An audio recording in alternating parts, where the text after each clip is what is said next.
जब महाभारत का युद्ध हो चुका, भगवान कृष्ण अपने धाम चले गए, अर्जुन बहुत दुखी होकर वहां से गए थे। फिर उन्होंने कहा अब हम भी गृहस्थ में नहीं रहेंगे, और अभिमन्यु के बेटे परीक्षित को राजा के पद पे बिठा दिया, क्योंकि परीक्षित बहुत ही अच्छे व्यक्तित्व उनका था। पूरा जितना भी राजा को जो सामर्थ्य चाहिए, जो शक्ति चाहिए, जो योग्यता चाहिए, क्षमता चाहिए, सब उनमें थी। तो अर्जुन जो है उनको सौंप करके सब लोग, पांचों पांडव मतलब भगवत धाम जाने के लिए ही अपनी यात्रा उन्होंने हिमालय की ओर, उसको वीर यात्रा भी कहते हैं, उसको मुक्ति यात्रा भी कहते हैं, उसके लिए निकल पड़े। तो राजा परीक्षित ने 30 साल शासन किया, क्योंकि भगवान के जाने से पहले ही कलयुग दुबक के आ गया था, उसको आना था, समय आरंभ हो रहा था भगवान के जाने के बाद। लेकिन पांडवों का जो राज्य था, युधिष्ठिर जिसके राजा थे, उसमें धर्म की स्थापना इतनी गहरी थी कि कलयुग के पांव कांप रहे थे। कलयुग उसमें स्थान बनाने की कल्पना भी नहीं कर पा रहा था कि मैं इसमें स्थान कैसे बनाऊंगा। और जब पांडव चले गए परीक्षित पोते को अपना राज्य दे करके, तो परीक्षित तो अपने दादाओं से भी आगे बढ़ के धर्मनिष्ठ निकले, क्योंकि माँ के गर्भ में ही उन्हें भगवान ने सुरक्षित किया था, और भगवान का ही उन्होंने दर्शन सबसे पहले किया था। सृष्टि में आने से पहले ही उन्होंने भगवान का दर्शन कर लिया था। तो वो तो प्रभु के द्वारा जो सुरक्षित गर्भ था, वो तो धर्मनिष्ठ उसने होना ही होना था। और फिर वो ऐसे वातावरण में पला था, युधिष्ठिर के सानिध्य में, अर्जुन के सानिध्य में, महावीर और महाज्ञानियों के, महाधर्मनिष्ठों के साथ वो पला था, इसलिए उसके अंदर उतनी धर्मनिष्ठा थी। तो कलयुग उसमें घुसपैठ बिल्कुल नहीं कर पा रहा था और बहुत परेशान था। एक दिन राजा परीक्षित कहीं से आ रहे थे रथ में बैठे हुए, तो उन्होंने देखा कि एक जगह खेत में एकदम काला आदमी हल जोत रहा है। हल किससे जोत रहा है? एक ऐसे बैल पे हल टिका हुआ है जिसकी 3 टांगें टूटी हुई हैं। 3 टांगें उसकी समर्थ नहीं, एक ही टांग केवल टिक रही है और बाकी टांगें उसकी बेकार। सोंटे मार रहा है, उसको बराबर पीड़ित कर रहा है, उस बैल को, जो चल भी नहीं पा रहा है। और साथ में एक गाय भी है, उसके बहुत मोटे मोटे आंसू गिर रहे हैं, बहुत दुखी, एकदम खिन्न और एकदम दुर्बल हो रखी है। तो वो बड़े आश्चर्य से देखने लगे कि ऐसा कौन है मेरे राज्य में जो इतना निंदनीय कर्म कर रहा है, किसकी हिम्मत है जो मेरे राज्य में ऐसा कर रहा है। उन्होंने आवाज दी, कौन हो तुम जो ऐसे कर्म कर रहे हो? अब वो जो काला पुरुष था, उसने जैसे ही राजा परीक्षित की ओर देखा, वो थर थर थर थर कांपने लगा। उसने कहा, महाराज मैं कलयुग हूँ। उसने अपना मुकुट उतार के, अपने राज चिन्ह उतार के परीक्षित के चरणों में रख दिए कि मैं कलयुग हूँ और मेरा समय आ चुका है। मैं तो 30 साल से, जब से आप शासन कर रहे हैं, मैं तो तब से घुसने की कोशिश कर रहा हूँ, और आज भी मैं अपना मतलब शुरू ही कर रहा हूँ, मैं प्रयास ही कर रहा हूँ। तो परीक्षित ने कहा, ये धर्म है जो 4 पैरों पे चलता है। धर्म सतयुग में 4 पैर होते हैं, फिर उनका एक पैर दुर्बल हो जाता है, त्रेता में और द्वापर में आके 2 पैर स्वस्थ और 2 पैर अस्वस्थ हो जाते हैं, और कलयुग में आकर के उनके एक ही पैर बचता है, सत्य केवल अगर रह पाए तो बाकी पैर चूंकि दान दया सब उनका कमजोर हो जाता है। तो उस तरह से तो ये कलयुग मतलब वो समझ गए, कलयुग ये धर्म है। और ये जो है पृथ्वी जब बहुत दुखी होती है या कुछ भी खास उसे संदेश देना होता है, तो गाय का रूप धर के ब्रह्मा जी के पास भी गई हैं। उस समय भी वो गाय का रूप, मतलब प्रतीकात्मक उससे वो प्रकट हुई थी। तो ये पृथ्वी है और ये धर्म है। तो उन्होंने कहा, ऐसा नहीं चलेगा, बिल्कुल नहीं चलेगा, मेरे राज्य में तो बिल्कुल भी नहीं, तुम अत्याचार और अन्याय नहीं कर पाओगे। तो उसने कहा कि महाराज, मुझे भी तो भगवान ने बनाया है और समय मेरा है, अच्छा आप मुझे स्थान दे दीजिए, मैं कहाँ रहूं?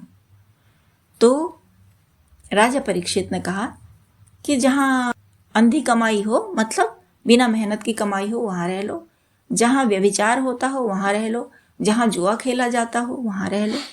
तो कलयुग ने कहा कि मुझे एक स्थान और दीजिए, इतने में मेरा नहीं हो पाएगा, मैं इतने में पैर नहीं जमा पाऊंगा।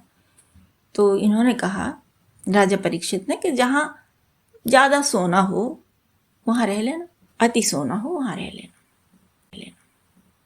उसके बाद परीक्षित चले गए अपने महल को और अपना राजकाज चलाने लगे। वो बात तो लगभग बिसर ही गए। उसके बाद एक दिन वो शिकार पे जा रहे थे, जब उनको फुर्सत होगी तो क्या हुआ कि वो अपने कोषागार में गए। उनको एक मुकुट तो वहां जिन जिन राजाओं की विजय करते थे, तो उनके मुकुट, वो अपना मुकुट उतार के जीतने वाले राजा के पैरों में रख देते थे। बहुत सारा धन वगैरह देते थे, आभूषण वगैरह, संपत्ति बहुत सारी देते थे, तभी वो छूटते थे और उनको निमित्त मात्र राज करने का आदेश दे देते थे दिग्विजयी लोग, दिग्विजयी राजा सम्राट लोग, और वो धन संपत्ति लेके अपने कोषागार में रख देते थे। तो ऐसे ही ये तो विश्व विजयी थे राजा परीक्षित, तो उनके पास तो मुकुटों के ढेर लगे हुए थे। तो एकाएक उन्हें एक मुकुट बहुत सुंदर लगा और उन्होंने वो मुकुट सिर पे धारण कर लिया और शिकार खेलने के लिए चले गए।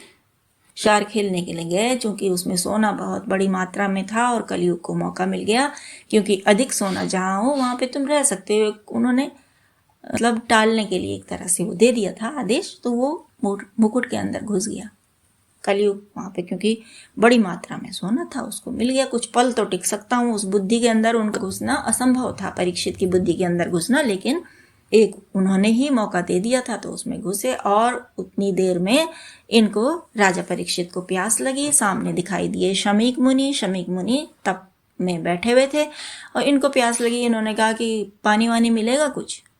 वो तप में थे, उनको सुना ही नहीं दिया।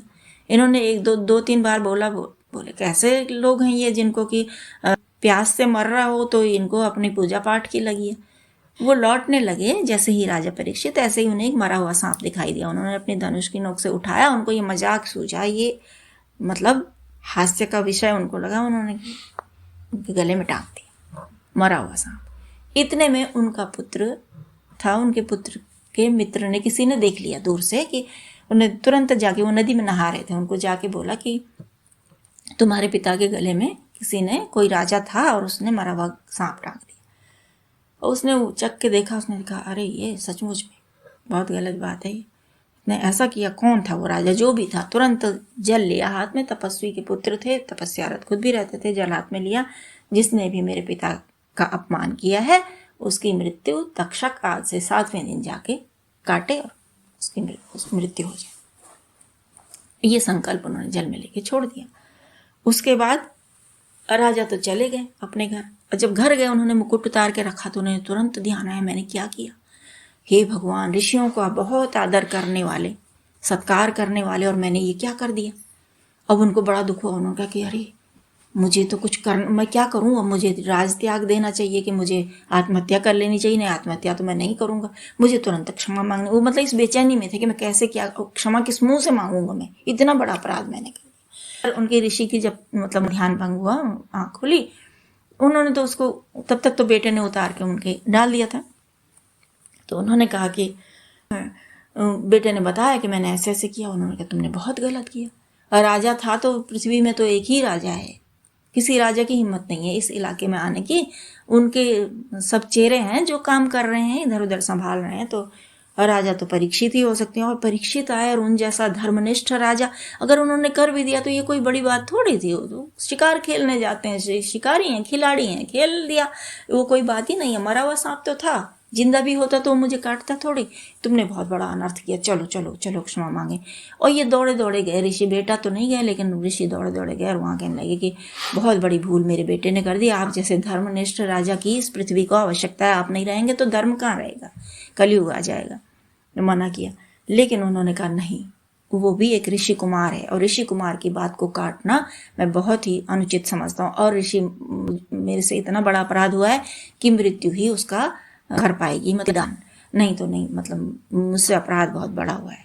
और विरोध नहीं करता। उन्होंने कहा तुम एक बार बोल दो, उनसे संकल्प ऐसे लिवाने के लिए करा कि नहीं मैं उसको काट दूंगा, तुम बस एक बार अस्वीकार कर दो। मैं कहा नहीं, मैंने स्वीकार लिया, मैं अस्वीकार नहीं करूंगा। अब वो बात ऐसी हो गई कि वो भी धर्मनिष्ठ इतने थे कि उनकी बात भी कटनी नहीं थी। तो ऋषि बहुत दुखी हुए, खैर वो चले गए। इसके बाद इन्होंने तुरंत अपने बेटे को बुलाया और अपने बेटे जन्मेजय, इनके बेटे का नाम था, जन्मेजय का राज्याभिषेक करा तुरंत, और खास तौर पे काम समझाया। और उसके बाद ही चले गए नदी के तट पे। नदी के तट पे गए, उन्होंने कहा कि मैं निर्जला उपवास करूंगा, तप करूंगा, जो कुछ भी मुझे इतना आता है। जब भी 7वें दिन तक्षक को आना है तो 7 दिन में अन्न जल के बिना बैठूंगा यहाँ पे। एक राजा का अन्न जल के बिना बैठना, और वो भी एक धर्मनिष्ठ राजा का, बहुत बड़ी बात थी।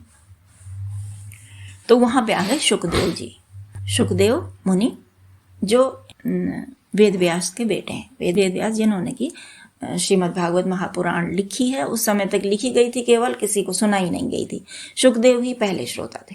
सुखदेव ने आकर के वहां पे उनसे जब बात की, उन्होंने अपना पूरा वो सुनाया कि ऐसा ऐसा हुआ कि मैं क्या करूं, बताइए 7 ही दिन है मेरे पास, मैं कौन सा तप करूं, क्या करूं, क्या जप करूं। उन्होंने कहा कि 7 दिन के समय में तुम संपूर्ण धर्म का जितना निचोड़ है सब जप तप का मैं तुम्हें पूरा करा देता हूँ। मैं तुमको श्रीमद् भागवत महापुराण सुनाता हूँ। तय था, ये नियति थी, ब्रह्मलेखनी जिसे कहते हैं, उससे तय था कि पहले श्रोता तुम ही बनोगे, मेरे पिता ने इसको रचा है, सबसे पहले मैं तुम्हें सुनाता हूँ। तो उन्होंने श्रीमद् भागवत महापुराण सुनाई, जो 18,000 जिसमें श्लोक हैं, 12 स्कंधों में बटी हुई है। वो सबसे पहले श्रोता बने परीक्षित।